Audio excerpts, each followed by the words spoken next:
o nosso capítulo 13 dos conflitos existenciais, que é o tabagismo. E nós, na semana passada, conversamos uma coisa muito séria. Vocês estão lembrados? Vocês têm que responder sim. Sim! Agora, como assim vocês não estão lembrando? Não faz isso, professora. Você tem que dizer que sim, nós lembramos. Começa a falar que a gente vai se lembrar. Dá uma dica. Dá uma dica. Eu fiz um esqueminha bonito. 5 coisas sagradas. Trouxe a rigidez. Isso! Tá. Falando sobre constância e realização. Quando é constante no excesso, quando é inconstante, que a gente falou da rigidez, né? Quando a gente falou da realização, quando você não realiza nada, vai deixando tudo para depois, da procrastinação. Sim. E falamos aqui que a gente pode fazer até um burnout, né? Pela obstinação da ação.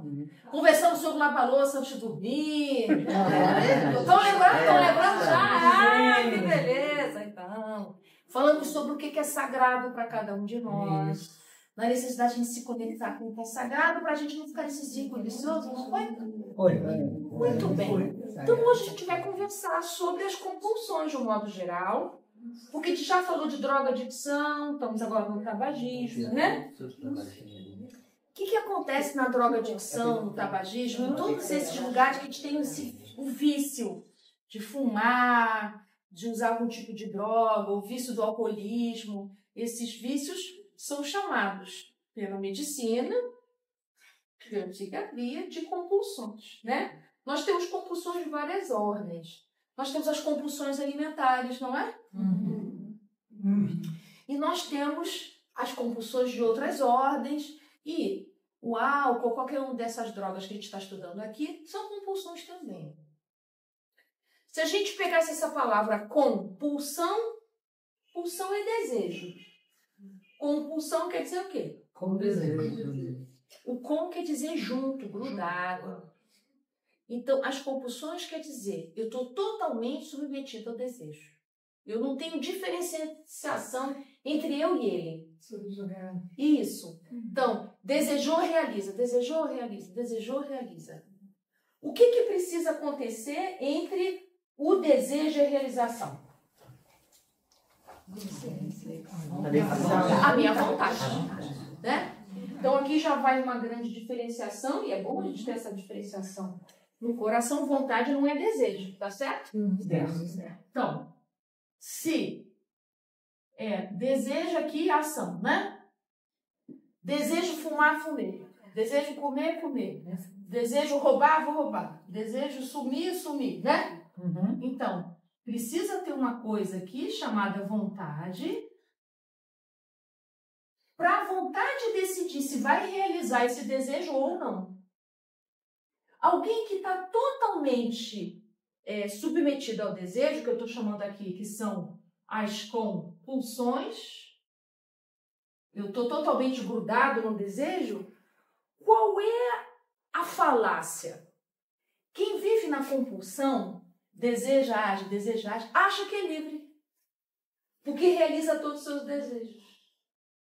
Isso é uma ilusão, na verdade não, é escravo. Escravo do desejo. Livre não é quem realiza todos os desejos. Livre é quem pode optar por realizar o desejo ou não. Essa que é a verdadeira liberdade. Que só a vontade é que faz isso. Então, quem está o tempo todo desejou, fez, não é uma pessoa livre, é uma criança emocional. Então, para a gente poder entender as compulsões, a gente precisa compreender isso. A vontade é a que vai nos ajudar a formalizar isso no coração. Eu até desejo obesa, mas a minha vontade de ser saudável diz não para o cigarro. Eu até desejo beber muito, mas a minha vontade de ter equilíbrio emocional opera aqui e diz não, eu não vou beber. E assim a vontade vai fazendo as decisões necessárias a essa compulsão que desejou, fez. E a gente tem armadilhas mentais. É só hoje, é só essa vez, eu mereço, eu trabalhei muito. Então nós temos um monte de armadilhas mentais que sustentam essa ligação. Então, a gente tem uma ideia que a gente precisa trabalhar bastante, que a gente acha o seguinte, que todo esforço precisa de compensação. Compensação. Mas isso é tão perigoso, gente. Tão perigoso. Tão perigoso. Então, eu me esforço para emagrecer, né? Aí eu vou compensar com um docinho. O que adiantou o esforço? Entende? Então é isso que a gente precisa começar a aprender. O seu esforço não precisa de compensação. Você precisa compreender que o seu esforço, ele já te gratifica nele mesmo. A alegria de você conseguir superar. Então, quando a gente começa a desmanchar essas crenças velhas que a gente tem, que a gente acreditou quando tinha criança, e faz sentido, criança tem que acreditar nisso mesmo. Mas você é um adultão, não dá mais para você pensar assim. Então, o que faz a gente compensar? Geralmente, tudo aquilo que nos é desprazeroso e desagradável. Geralmente é aí que a gente vai fazer compensações. Então, meu trabalho é desprazeroso. Então, nas minhas férias, eu vou arrebentar do tubarão. Eu gasto 13º, mais o dinheiro da férias, mais um terço, não sei o quê, e para nada. E eu tenho que ir para um lugar muito bom, porque o que eu trabalho eu não sou feliz lá. Tem um relacionamento afetivo que é mal mesmo, mais menos que mais. Mas eu consigo ir embora e não sei o quê. Como é que eu compenso isso? Então, o que eu estou sempre trabalhando aqui é que, em vez de você tentar compensar tudo que é desprazer, tudo aquilo que é vazio, sentimento de vazio, qualquer sentimento de falta que você tenha, qualquer desconforto, que você resolva o desconforto, vem para cá resolver. Para não precisar compensar, que a compensação é uma escravidão, você não vai sair dela. Porque quando a compensação, ela acaba, né? O meu docinho acaba, o docinho, as férias acabam, aí você vai voltar para esse lugar difícil. E você não vai sair disso. É desprazeroso, compensa. É desprazeroso, compensa. Você não sai disso. É isso que faz a gente ficar compulsivo. Então, eu só quero prazer, eu só quero coisa boa. Então, eu tô sempre, de novo, querendo aquela coisa boa, bom. Compulsão por compras, que faz dívidas estratosféricas. Tem pessoas que vendem apartamentos, patrimônios imensos, porque é difícil suportar o vazio, o desprazer, o sofrimento, ou qualquer outra coisa que esteja aqui. Então, aqui eu vou voltar um pouquinho lá para o nosso sagrado. Aqui é total desconexão do nosso sagrado que a gente viu ano passado. Uma pessoa que está conectada com o que é sagrado para si, isso aqui não está presente. Ou se está presente, é jogo rápido. Não é? Então, eu preciso me conectar com o que é essencial para mim. Aquilo que me traz bem-estar. Então, o trabalho ele é compensador nele mesmo. Porque o que eu trabalho é tão sagrado, o que eu estou trabalhando eu gosto tanto, eu me sinto tão feliz no que eu estou fazendo, que eu não preciso de uma compensação para aquilo. O que eu faço, ele já é. Estou entendendo o que eu quero dizer? Né? Então, eu não preciso de uma coisa ou outra para compensar isso aqui. Isso aqui já é o que me faz bem. Sim. Então, o que os Espíritos estão dizendo para a gente é: que tal você se envolver e se conectar com aquilo que te faz bem, que te eleva, que te faz crescer, que te desenvolve? Porque a gente fica nesse tanto de coisa desprazerosa, desconfortável, porque a gente fica preso em algumas coisas. Conversava com uma moça essa semana que ela, no trabalho dela, ela não se sente recompensada no sentido de reconhecida, não é recompensada, não se sente reconhecida. Ela trabalha e tal, mas ninguém nem liga do trabalho dela. Parece que não faz diferença muito bem o trabalho dela. Então ela está com menos vontade, cada vez ela tem menos vontade de trabalhar. Isso é muito ruim mesmo, né? Aí vai perdendo a ligação com aquilo, né? Então a gente precisa buscar o reconhecimento em outro lugar, já que ele não está rolando, né? Só que como na vida dela não tem esse outro lugar de reconhecimento, o que vai acontecendo? Ela não consegue sair desse trabalho, porque esse trabalho lhe dá coisas boas. Olha a compensação. Um salário bom, a segurança, não sei o quê. Então fica num lugar infeliz, com esses asseguramentos, mas ausente do que lhe é essencial, que é o reconhecimento. Então, como é que se resolve isso? Ou você ataca na raiz, vou lá, transformar esse trabalho, mudar o setor, mudar de trabalho, inventar uma capacitação, não sei, mover esse lugar, ou compensação. Aí, só compensação. E as compensações, gente, não acabam, né? O reconhecimento é material ou é reconhecimento de... Reconhecimento não é material, ele é relacional. Né? As pessoas poderem reconhecer o valor dela e assim por diante, né? Então, muito cuidado com a gente olhar os nossos desejos. O desejo em si não é ruim, né? O que acontece é quando eu não sou dona dos meus desejos. Então, as paixões são só paixões. Se tornam más paixões quando eu não as dirijo.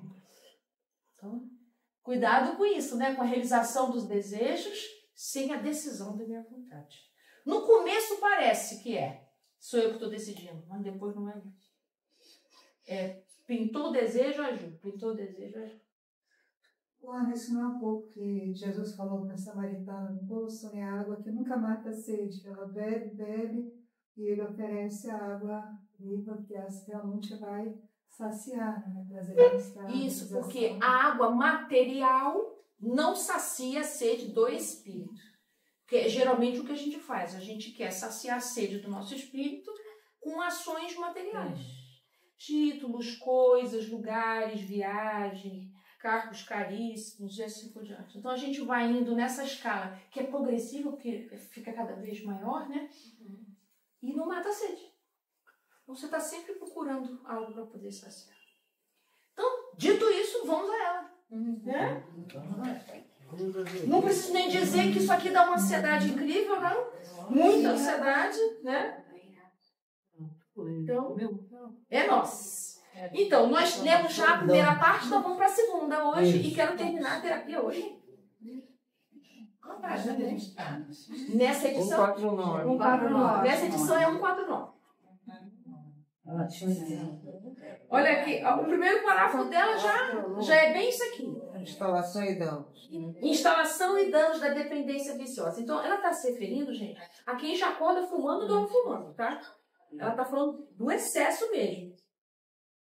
Iniciada a experiência desastrosa, que é essa, fumar sempre, sempre que haja qualquer tipo de conflito, de ansiedade, de insegurança, o paciente busca o recurso do tabaco, na vã ilusão de alcançar os resultados de bem-estar e serenidade. E geralmente os fumantes falam pra gente que acalma. Só que ela vai dizer aqui um pouquinho mais na frente sobre essa calma aparente. À medida que o organismo se intoxica, aumenta o índice de necessidade. Um cigarro já não vai ser suficiente, vai precisar de 2. O 2 vira 3, o 3 vira 4, é o maço todo e assim por diante. Passando a dependência coercitiva e perturbadora. Simultaneamente, aparecem os sinais que tipificam os danos causados ao organismo, que podem vir a sós ou associados ao dor. Doenças respiratórias e tal. O tabagismo é responsável, então, por diversas enfermidades, especialmente as do sistema nervoso central, como dos aparelhos cardiovascular, respiratório, digestivo. Sim, porque fumar emagrece, né? Não falam isso? Fumar emagrece? Por que fumar emagrece? Porque aquele que come por ansiedade, quando fuma o cigarro resolve a ansiedade, aí não come. Né? E porque você vai distraindo essa informação, porque o cérebro está te dando a informação que você está com fome.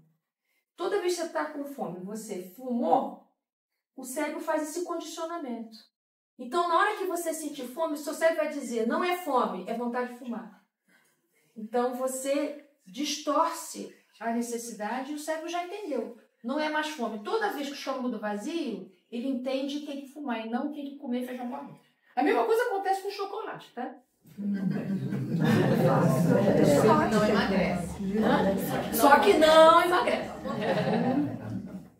E das glândulas endócrinas, com perturbações da fala, acidente de estenocardia e dos vasos periféricos.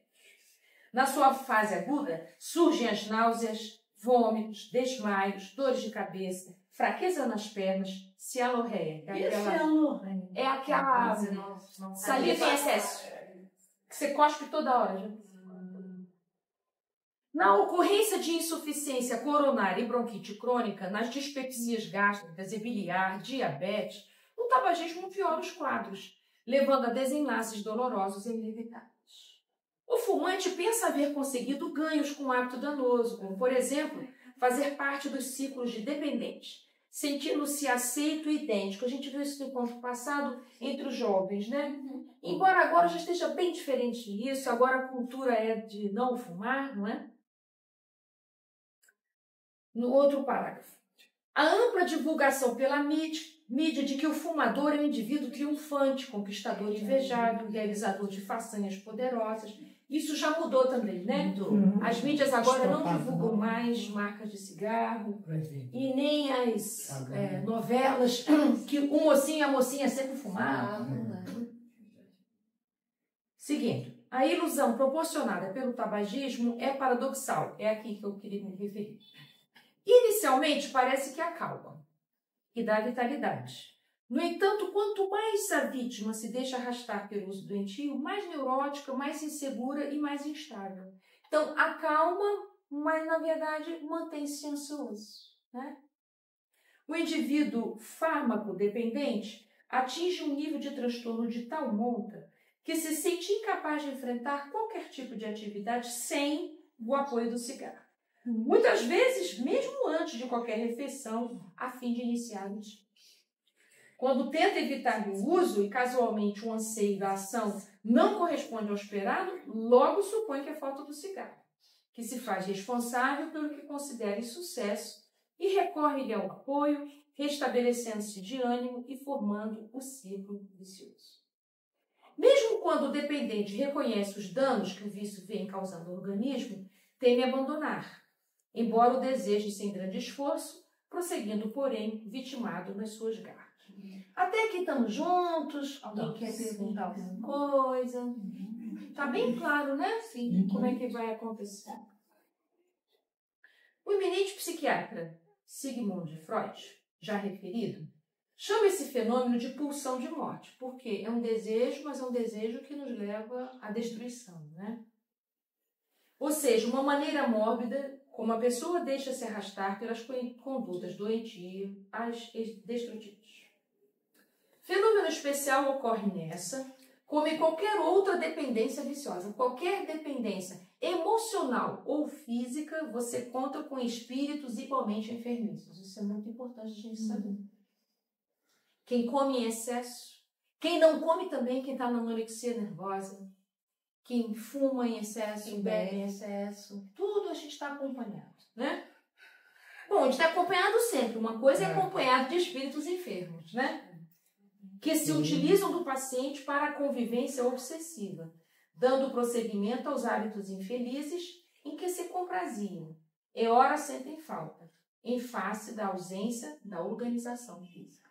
Então, os desencarnados, como não tem corpo para fumar, se associam a quem fuma para poder ter a mesma sensação. Ações mórbidas, né, com os desencarnados, ensejando o processo de vampirização, que se fazem mais complexos quando se utiliza dos vapores etílicos, está falando do álcool, né? Das emanações do tabaco, das drogas para continuarem comprazendo-se. Essa ingerência mais agrava o estado do paciente físico, porque mesmo usando a bengala psicológica, prossegue frustrado, em razão do desvio daquelas substâncias que lhe pareciam auxiliar quando entornando. À medida que a parasitose espiritual mais se aprofunda no comportamento do encarnado, ele se sente mais fraco, aturdido e infeliz, esvaziado de ideais de superior significação. Toda vez que pensa em abandonar o vício, tem a mente invadida por pavores e ameaças não verbalizadas, que mais o afligem e o atiram no vazio existencial. O existencialista francês, que fumava muito, Jean-Paul Sartre, sugeriu que se desvestisse o tabaco de qualquer significado especial, reduzindo a questão de uma erva que a arte se consome, não merecendo por isso mesmo qualquer outra conotação. Dá-se, porém, o oposto, porque o viciado olha para o cigarro com muita expectativa, a ponto de transformá-lo em sua tábua de salvação, guardando o último cigarro com verdadeira volúpia quando escasseia em suas mãos, a fim de que, quando tiver angústia, que já formula inconscientemente, tenha um mecanismo de apoio e de liberação do mal-estar. O lamentável em todo esse processo é que, além dos males proporcionados pelo tabagismo à vítima, alcança as pessoas que ao seu lado se encontram, porque obriga essas outras a aspirar o fumo que espalha, intoxicando-as também. Não poucas vezes, aqueles que se expõem às emanações do cigarro ficam impregnados de tal forma que se enfermam, apresentando sintomas típicos de usuário do produto destrutivo. A gente chama isso fumante passivo. Isso mesmo, está lembrar. A cultura do cigarro, do charuto, do cachimbo, em nossa sociedade dita civilizada, cachorro não fuma, né? Faz parte dos grandes mecanismos inconscientes de fuga da realidade. Para a fantasia, para exibicionismo, para autorrealizações equivocadas. Dando-se conta dos prejuízos que já experimenta expressiva massa de fumantes, muitos procuram fórmulas mágicas para se libertar do vício e tentam os recursos de ocasião que aparecem com certa periodicidade, sem que de fato queiram pagar o alto preço de abster-se. É verdade, né? A gente quer isso, não é só para cigarro, a gente quer isso para tudo, né? A gente quer uma máscara para emagrecer, uma máscara para ter dinheiro, uma máscara para pagar dívida. E a gente quer uma coisa, para resolver assuntos nossos que são de longo prazo, né? Então, os fumantes param de fumar algum tempo, mas depois voltam, claro, porque você fez a acupuntura lá para parar de fumar, mas aí você não mudou nada, só isso? Não vai dar conta, né? Assevera-se, pulei um pedacinho, que determinado famoso escritor crítico literário irlandês afirmou com uma certa dose de ironia: deixar de fumar é fácil. Eu já deixei muitas vezes. Deixou, mas qualquer hábito para ser liberado do indivíduo que lhe aceita a injunção deve ser substituído por outro, mais saudável, né, gente? De forma que não surja o vazio, a ausência de algo importante, em face de estar acostumado à sua presença. Então agora vamos para terapia da cura. Vamos agora para o tratamento. Que beleza. Então ela começa já mandando ver. Ó, assim como demorou para você se viciar, vai demorar para você se curar. Então não é uma ação, várias. E ela vai chamar atenção para a gente quando falar. Eu achei interessante ela dizer isso. Diga que eu sou ex-fumante. A gente ameniza e diz assim: eu deixei de fumar. Eu parei de fumar. Ela está dizendo, você precisa dizer ex-fumante. Igual o viciado em álcool fala a mesma coisa. A gente precisa dizer por quê. Vamos a ela? Vamos. Então, da mesma forma como se instala o vício, a sua libertação ocorre mediante um processo semelhante e de prolongado curso. Os danos causados quase sempre são irreversíveis, sendo alguns ainda em início possivelmente diminuídos com a ausência de nicotina. Então, tem algumas coisas que você vai conseguir salvar, outras, se você fumou muitos anos, outras não tem jeito, né? Depende, cada caso é um caso. A denominada compensação do fumante, apresentar carteira de cigarro, retirar da cobertura de luxo e tal, enfim, né? Cria dificuldade quando se resolve abandonar esse hábito. Ela está dizendo assim, quando você fuma, ou quando você bebe, ou quando você come, qualquer, você tem um ritual isso. Então você tem que prestar atenção nesse ritual, por isso que não é tão simples assim, você vai ter que abrir mão, como você disse. Quantas horas vai levar? Eu levo agora, não levo agora? Pego o cigarro, não pego? Né? Tem um monte de procedimentos que você vai ter que abrir mão. Então ela diz, uma postura psicológica deve ser levada em conta, inicialmente. A maneira como vai se libertar, a fim de ser um ex-fumante e não alguém que deixou de fumar. Porque ela citou aquele autor que falou, eu deixei de fumar, mas voltei, né? Então, ex-fumante significa, eu estou afirmando que eu não vou fumar mais. É por isso que ela está dizendo que é importante você falar para você, eu sou ex. E não alguém que deixou. Deixou, eu posso pegar outra vez. Deseja realmente alcançar o êxito. já sabe que deve parar a fim de que realmente deseje parar. É necessário, então, uma mudança de comportamento, na qual o paciente deve possuir uma clara percepção da sua ansiedade. Aí aqui eu queria parar um pouquinho para que vocês pudessem, mesmo que você não seja um fumante, né? O que é que te deixa ansioso? Clara percepção da ansiedade. Então ela está dizendo assim, bom, aqui no caso eu estou falando de quem fuma, todo mundo tem estados ansiosos. O que você faz quando você tem ansiedade? Geralmente a gente vai procurar alguma coisa que nos acalme. Né? O que vocês fazem quando vocês estão muito ansiosos? Eu como. Eu como. É o quê? Um docinho. Um docinho. Esporte. Qualquer coisa. Esporte, correr, Se alguém vê alguém correndo, é ele. Tem alguém de flash na rua, é esse menino. Tá ansioso aí. O que mais vocês fazem quando estão ansiosos? Deitar não dá. Jogar no celular. Quem que fica jogando no celular quando está ansioso? Escrever.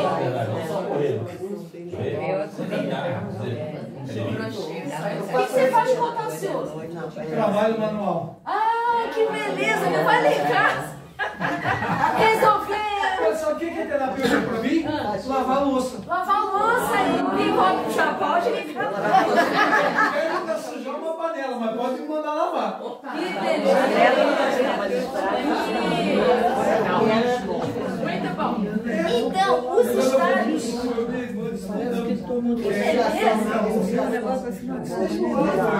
Isso não pra mim, é terapêutico pra mim também.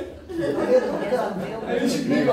Olha só que depoimento bonito isso. O que você faz quando está ansiosa? Eu faço respiração. Faz respiração. Gente, ela para, vai fazer um processo de respiração. Pega o engarrafamento, começa a ficar tensa, tudo parado, aí você Puxa em 4, solta em 8. Isso, você tem que puxar mais rápido e demorar para soltar. Puxa em 4, solta em 8. Puxar em 4, solta 8. Excelente. Por quê? Porque o soltar a gente quer assim. Não adiantou. Tem que soltar devagarinho. É meio movimento. É o que você faz pro homem. Você puxa, prende. Isso. Então, que tal, em vez de fumar, fazer a mesma coisa com oxigênio, né? Sem cigarro. Vamos trocar. Essa fumaça que mata a gente pelo oxigênio. Isso aí. Então, puxa no tempo curtinho, segura um cadinho e solta bem lentinho. O dobro, né, do tempo que você inspirou. Mas, Tereza, é difícil chegar nesse lugar. Essa tão descendo para meditar, mas eu não consigo soltar em 4. Eu estou tão... Não preocupa. Começa prestando atenção na respiração. Mesmo que você não faça direito, faz erradinho, mas vai fazendo. Daqui a pouco você ajusta. Daqui a pouco você vai. Né? Então, eu preciso. A ansiedade... Eu preciso fazer. Precisa fazer Me diz uma coisa. Eu toda vez que você fala em chocolate, eu fico pensando. Chega d'água na boca. Tem um obsessor de chocolate? Tem chocolate desencarnado? Ai, meu Deus. Eu estou rezando muito. E mais uma coisa importante. Nós aprendemos em casa. A gente aprendeu em casa com o pai e a mãe da gente como resolver ansiedade. Como é que seu pai e sua mãe resolviam ansiedade? Você viu. O que vocês viram? Vocês eram pequenos. Meu pai seu pai e a mãe tomava cerveja, fumar, não sei o que, trabalhar muito. Meu pai trabalhava. A gente viu. Né? Então a gente fica com esses registros de como os nossos pais fazem e a gente copia às vezes sem perceber. Tem pessoas ansiosas que falam muito. Eu preciso falar. Abraça, Ana Maria, abraça. Conheço muito. Exclusivo. Então a ansiedade, né? Clara percepção da sua ansiedade. Aprender a superá-la e vencer sem usar o cigarro. Isso aí.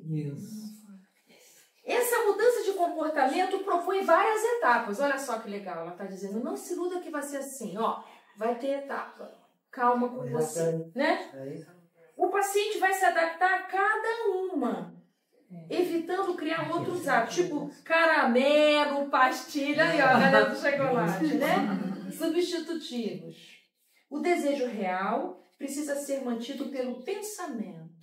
Então, a gente vai ter que sustentar essa decisão. Não é simples pra gente. Ó, quem tem compulsão por compra, você vai ter que sustentar essa sua decisão. Não vai ser fácil para você. Toda vez que vier essa vontade, lembra, vai passar porque sempre passa. E não pode ter em casa, né? Porque se tiver uma tentação. Se tiver em casa, é uma tentação. Você tem dinheiro na conta, você tem chocolate para comer, pudim de leite moça na geladeira, né? Cigarro, garrafas de cerveja e tal. Então, você tem que se ajudar. Você é frágil diante dessa tentação. Então, a gente precisa entender que se a gente é frágil para aquilo, inicialmente você vai precisar tirar da sua visão, para você ir quebrando essa ligação aqui, ó. Então, a sua vontade vai dizer. Então, aqui é muito importante saber isso. A vontade, ela está sempre ligada ao seu propósito de viver. Propósito de viver. É a favor da vida, né? Então, a vontade está ligada ao propósito de viver. O desejo está ligado aonde? Ao alívio. Só. Né? Não te leva a lugar maior. Se a sua vontade está ligada ao propósito de viver, entende que esse desejo deve ser realizado, ok. Né? Vamos voltar a lavar a louça, né? Tem que lavar a louça, lavar a louça. Tem que lavar a louça, lavar a louça. Tem que lavar a louça. Peraí, mas para que eu lavo a louça? Então, aqui, o propósito de viver é para que você faz isso? Para quê? Se a resposta do seu para quê te eleva, ok, realize esse desejo. Né? Se o para quê é somente alívio, não vai te ajudar muito. Você não está resolvendo nada. Você está dando voltas e ficando no mesmo lugar. Então, a gente precisa de uma boa reflexão sobre os nossos desejos. Sabendo que desejo não é vontade, a vontade ela opera sobre o desejo. A vontade é mais soberana, a vontade é maior do que o desejo. Quando a gente está adoecido, sabe o que acontece à vontade? Ela fica igualzinha ao desejo. Ela fica enfraquecida. Por isso que a gente fala tanto de força de vontade. A gente não fala de força do desejo. Por que a gente fala tanto de força de vontade? Porque é ela que tem a energia necessária para operar sobre o desejo. Quando a gente estudou o capítulo da vontade, quando está no Leon Denis, lembra que o Leon Denis diz que a vontade é um imã? Então ele diz que a vontade é um imã poderoso. Quando a gente está na nossa vontade, né, ligado ao nosso propósito de ver uma beleza, a gente vai ter aqui, junto de nós, agregado a gente, só o que tem a ver com o nosso propósito de viver.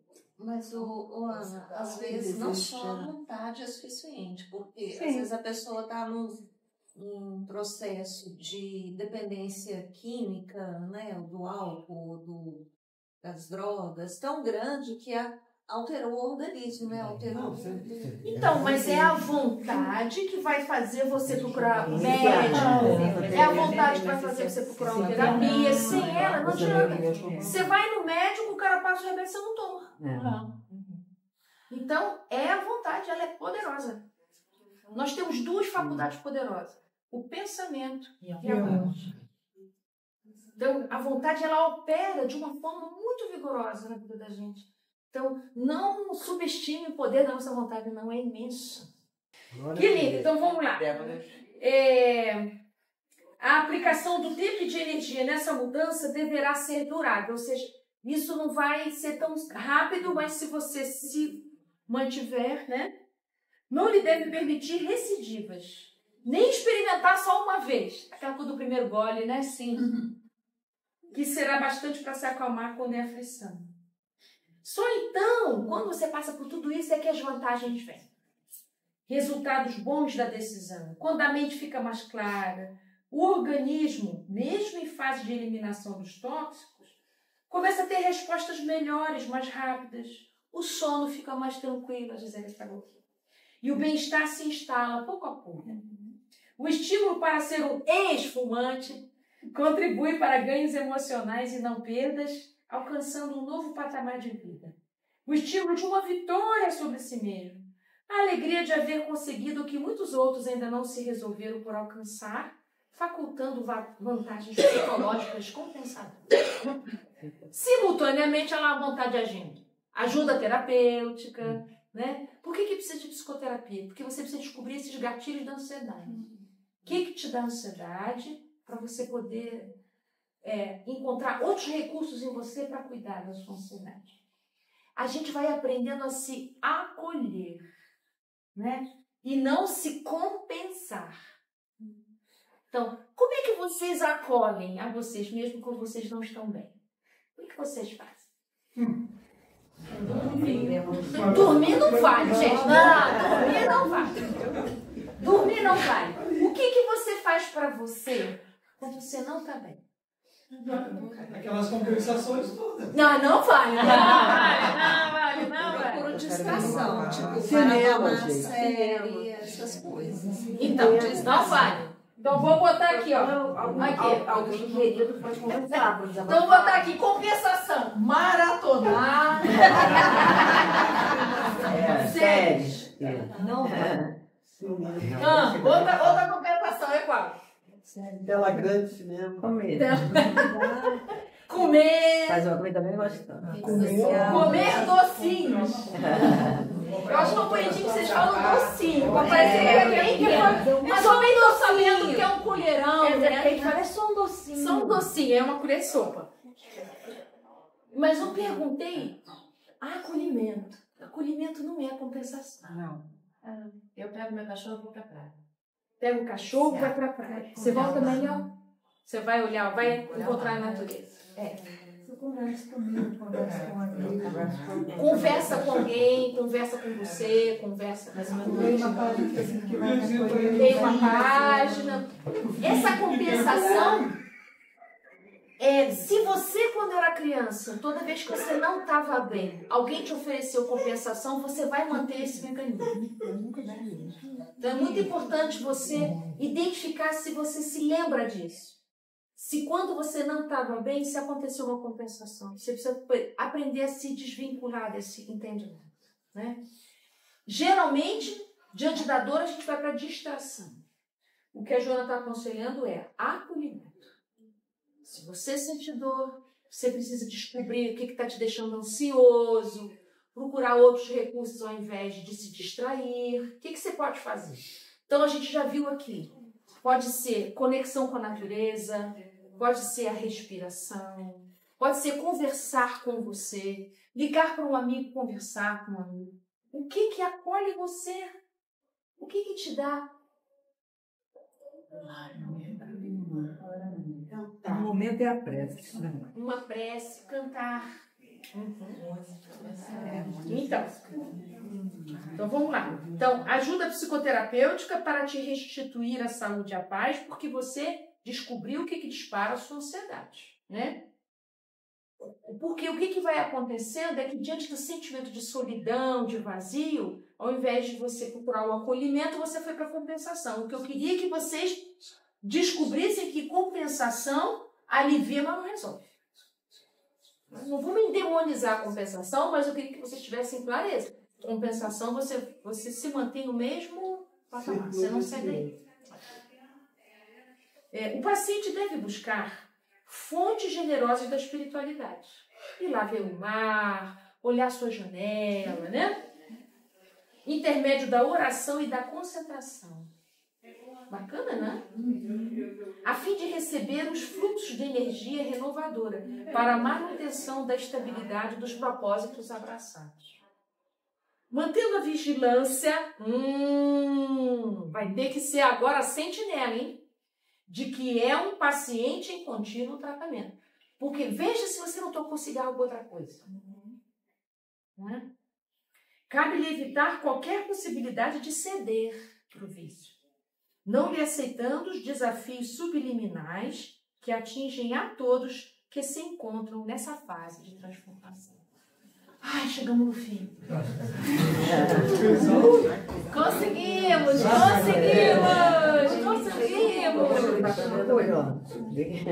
Ó, Gisele quer falar aqui um pedacinho. Você falou do tratamento, eu acho que poucas pessoas sabem. Falando isso porque meu próprio psiquiatra não sabia. O SUS tem um programa de antitabagismo. Olha, que bacana! Eles têm um grupo de tabagismo. Então você vai lá, você diz que você quer parar de fumar, você passa a frequentar um grupo. É um grupo que aí você fica um mês. Quando você decide parar de fumar, eles dão um adesivo para você parar. Tem um acompanhamento médico. Então, eu acho que a gente reclama muito das coisas da saúde, né? mas a gente tem coisas Existe boas também. programa antitabagismo no SUS que pode nos ajudar a dar ajuda muito a ajudar. Nossa, ajuda demais a gente, né? Porque com a força do grupo a gente pode ver, é possível para ele, é possível para ela, é possível para ele. Aí eu começo um grupo a cada mês. Aí eu não incentivo para chegar. Já estão bem sem fumar, já estão todos meses sem fumar. Que coisa linda, né? Que coisa isso é maravilhoso. E a gente vai podendo se conectar com a grandeza que a vida é. Então, na verdade, tudo que os espíritos, né, a nossa benfeitora está contando para a gente é que a nossa vida vale muito. Vale muito mesmo. O quanto que você está conectado com esse valor que a sua vida tem? Né? Você vivo é valioso, né? Que você possa se conectar com isso. É difícil, a vida é trabalhosa, é verdade, mas ela vale a pena. E também tem uma coisa que chegar lá depois, como suicida, é complicado. É complicado, porque a gente vai ficar atrás dos fumantes aqui. Opa, quem está fumando para eu dar uma fumadinha também, né? Então foi isso que a Heloísa falou, né? Ih, nossa, então quer dizer que se eu não parar, eu vou continuar? Sim, eu vou continuar atrás de quem fuma, porque a gente fica com um pensamento fixo, né? A Joana falou sobre colocar um hábito bom nesse lugar, né? Eu não sei, mas eu tenho uma teoria que eu costumo sugerir para os pacientes. Eu digo assim, olha, mesmo que você não consiga parar de fumar agora, traz alguma coisa nova para tratar a sua ansiedade. Assim, acrescentar uma coisa boa, né? Quando você tiver um outro caminho para te alimentar, né, do que você sente falta, fica mais fácil deixando o cigarro. E outra coisa que eu sempre falo, e eu não sei se eu falo errado, mas eu digo, olha, que cigarro, porque eu sou ouvindo, então, assim, não tem cura. Então, nunca, todo dia é um dia, aquela história de um dia mesmo. Porque se a gente relaxa, a pessoa relaxa. Qualquer gatilho eu posso voltar. Por isso que a terapia é importante para você descobrir esses gatilhos e poder ir soltando. E a terceira coisa que eu também sempre recomendo, quando eventualmente é um familiar e o paciente mesmo não quer, eu digo, vai você, para você aprender a lidar, principalmente quando é o álcool e outras substâncias, porque senão a família adoece junto. Então, se ele não quer ir, vai você. E todo fumante tem um sofá furadinho, um lençol queimadinho, né? Uma roupa. Então, assim, a gente não pode viver mais saudavelmente, né? Buscar uma vida mais saudável. Acho que a gente merece uma vida mais saudável, né? A gente tem direito a ter uma vida mais saudável. Então, eu queria poder terminar esse nosso encontro falando um pouquinho da nossa criança interior. Porque um dos grandes gatilhos, eu não posso dizer que é 100% disso, né? Cada caso é um caso, mas a nossa criança interior, que precisa de acolhimento, ela precisa de acolhimento, não de compensação. A gente precisa parar de enganar a nossa criancinha, dando para ela coisinhas, né? Comprinhas, comidinhas, dinheirinhos, cigarrinhos, cervejinhas, esse monte de inhos que a gente fica dando para calar a dor da nossa criança e a gente de verdade querer curar a dor que a nossa criança tem. Que dor a sua criança sente? A sua criança sente dor de rejeição? A sua criança sente dor de abandono? Qual é de desproteção? Qual é a ferida que a sua alma trouxe nessa existência para curar? A gente, quando é criança, pequena, principalmente nas idades iniciais, em que a gente está aprendendo a falar ainda, a gente não tem condição, não tem mesmo condição de resolver as nossas aflições emocionais. Então, a gente depende 100% dos adultos que cuidam de nós. E como nós dependemos 100% dos adultos que cuidam de nós, nós não conseguimos distinguir que os adultos também são adoecidos. Os adultos que cuidaram da gente são adoecidos também. Então, nós tomamos como verdades absolutas coisas que são, às vezes, muito tóxicas para nós. Frases ditas, comportamentos. E tomamos como verdades absolutas. Então, no livro Em Busca da Verdade, a Joana de Ângeles, ela é categórica, diz: todos nós temos feridas infantis não curadas. Não tem exceção. Por mais bonita que tenha sido a sua família, que bênção, agradeça a beleza que a sua família tem, mas a sua família é constituída de espíritos imperfeitos de um mundo de provas e expiações. Então, seu pai era precário, a sua mãe era precária também, e é assim que é. Não é culpa de ninguém. É só a gente entender que foi assim. Então, a gente precisa cuidar. De verdade. Não é culpa nem de lá, nem de cá. Vem cá, deixa eu cuidar aqui de você. Quais são as questões principais que te deixam desarmônicos na vida adulta? O que é que te tira do eixo? O que te dá tanta ansiedade? Veja as raízes disso. Isso começou quando? Desde quando que você tem isso? Mesmo que você diga assim para mim, desde sempre. Essa resposta não serve. Desde sempre. Já nasci assim, não vem com esse negócio. Não. Que desde sempre? Vamos botar aqui e direito? Lembra direito. Né? Que fatos, que cenas você lembra? E mesmo que você pense assim, e é verdade isso, a história que você conta para você da sua infância é diferente da história que seus irmãos contam. Não tem problema. O importante aqui é o quê? É como você arrumou essa história para você. É como você arrumou a sua história. Eu não sei como é que a sua irmã arrumou, como é que seu irmão arrumou, mas e você? Você arrumou como? Então você precisa olhar para essa história que você conta sobre você, sobre a sua história de vida. E procura lá nesse lugar que te dá ansiedade. Eu não sei se eu já contei aqui, mas eu conto essa história que ajuda as pessoas a entender. Eu sou a quarta de 5 crianças. Então, nós tínhamos um apartamento em Teresópolis. Nós morávamos aqui no Rio e todo final de semana, ou férias, nós... Você imagina o que é uma mãe arrumando o quarto de 5 filhos? E naquela época, que se levava comida na viagem, a comida dos dias. Né? Não era um Fusca, era uma rural. Era uma rural vermelha e branca. Aquela metade vermelha e metade branca. Então, aquilo para mim era extremamente ansiogênico, não era pouco, não. Porque a minha mãe começava a arrumar no dia anterior. A gente ia viajar no dia seguinte, no dia anterior ela já começava a arrumar tudo. As nossas roupas, não sei o quê. Aquilo era ansiogênico, quando eu via aquilo tudo. Todo mundo, aquele corre-corre, aquele monte de gente. Meu pai, os irmãos, a comida, a roupa. Pega isso, pega aquilo, não sei o quê. E era por uma coisa boa pra caramba, que era pra gente viajar. Eu me lembro, eu tenho isso no meu corpo. Isso. Eu me lembro, a gente sentou no carro pra viajar e eu dormia. Não tinha uma viagem que eu não dormia. Sentei no carro, primeira curva já fui. Não tinha cinto de segurança, gente, para as crianças. A gente ia naquela parte de trás do banco, não é? Fazendo uma bagunça, que também era ansiogênica, irmão, tapa, confusão, não sei o quê. Até a gente chegar, gente, daqui a Teresópolis deve 1h30. Para mim, acho que demorava 6 horas, 10 horas. A sensação que eu tinha é que era uma coisa muito longa. E a gente perguntava a viagem inteira, mamãe, tá chegando? Tá chegando. E a minha mãe ainda era motorista. Depois disso tudo, ela era motorista.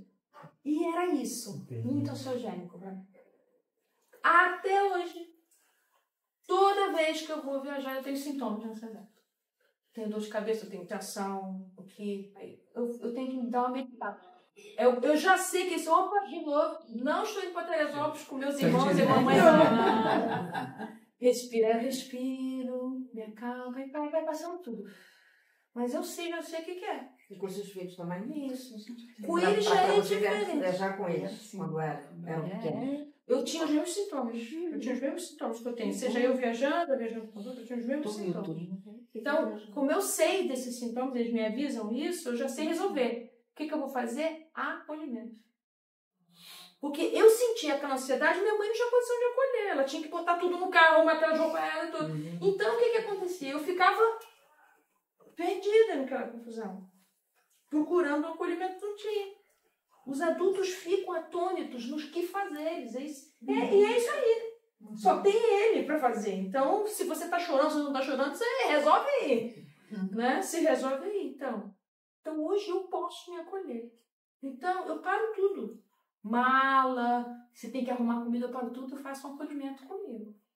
Eu me acalmo, faço uma oração e tal. Quando passa todos os sintomas, porque esses registros corporais não vão embora, não. A gente tem esses registros todos no corpo.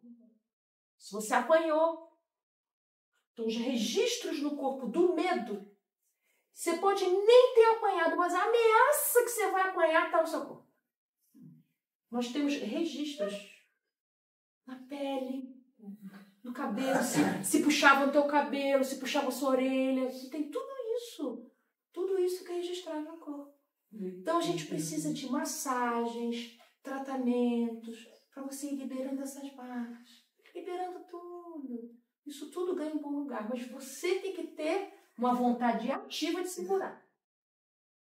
Uma vontade ativa de se curar, de cuidar das feridas, dos desamparos, desproteções que a sua criança teve. Toda criança passou por isso. Eu dei um exemplo simplesinho assim, aquela coisa boa pra caramba para todo mundo viajar, felicidade. Aí, gente, resumo da obra. Acabou as férias, vamos voltar para cá. De novo. Eu entrava em ansiedade no dia anterior. Aí amanhã a gente vai voltar para casa. Aí arruma tudo, tira tudo, aquela coisa da geladeira, aquele tanto de comida que sobrou aqui, não sei o que, aqui, não sei o que. Menino, pega isso, menino, pega aquilo, pega essa roupa suja, que o saco da roupa suja, o sapato, não pode esquecer. Ah, esqueci, não sei o que. Volta, pega, não sei o que. Eu tenho horror disso. Eu adoro ir pro hotel, não gosto de Airbnb. Airbnb me faz lembrar isso. Você trabalha pra caramba em Airbnb, não vou te falar. Não pode é mais barato, mas bom. Pra mim é. Então eu já sei que isso não me conforta, porque eu não escolho isso. Eu não vou pra acampamento, eu não vou pra lugar punk que eu tenho que ralar. Não vou mesmo. Não me chama, não. Perrengue, não. Não, viagem de índio, vou nada. Eu falo isso, então, como é que a gente fala aqui? Tô pagando. É isso então, mas o nome disso é autoconhecimento. Estou entendendo? Por que ela diz percepção clara da ansiedade? Se isso me dá ansiedade, por que eu vou no mesmo lugar, gente? Então eu vou proteger minha menina. Não vou para lugar esquisito, com coisa esquisita. Às vezes, gente, já falei, festa estranha com gente esquisita? É não. Às vezes me chamam para fazer palestra aqui no Rio de Janeiro, que eu tenho que levar 6 horas de viagem para ir. Eu digo, eu não vou. Às vezes eu vou falar lá no Amapá, mas não vou 6 horas de distância aqui, porque eu sei o perrengue que é. Viajar 6 vezes para mim é demais, de carro, é demais para mim. É muito ansiogênico para mim. Então eu tenho que saber aonde que eu sinto. Exato. Estrada me deixa ansiosa. Exato. Então, eu fico ansiosa. O que a gente precisa fazer? Respeitar a nossa criança. Então, respeitar ela, respeitar os seus gatilhos, os seus lugares. Não é para você ficar submetido a isso. Você pode se treinar. Isso aqui é muito ansiogênico? Então, não. Escala de avião, que eu tenho que ficar correndo desesperado. Eu não vou. Não vou, entendeu? Você pode ser para o lugar mais bacana desse mundo, mas não vou mesmo. Pago mais caro, divido em 50 vezes, mas eu não vou ficar estressada. Com medo de não conseguir entrar. E eu segurando a mala que eu tirei de cima. Pelo amor de Deus, não. O que é isso? Você pode ser cliente Gold, Smart, sei lá o que é. Diamante. Não, então assim, não. Cuida de você. Cuida de você. Então, você vai, eu também já contei, você vai para a festa dos 50 anos da sua turma, sei lá do que. É perrengue? Eu adoro as pessoas da minha turma, 50 anos, que felicidade. Mas encontrar um lugar perrengue, não vou não.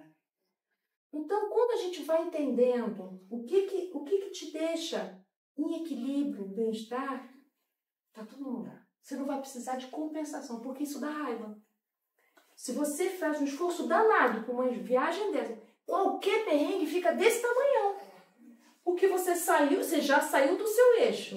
Você vai querer uma grande compensação.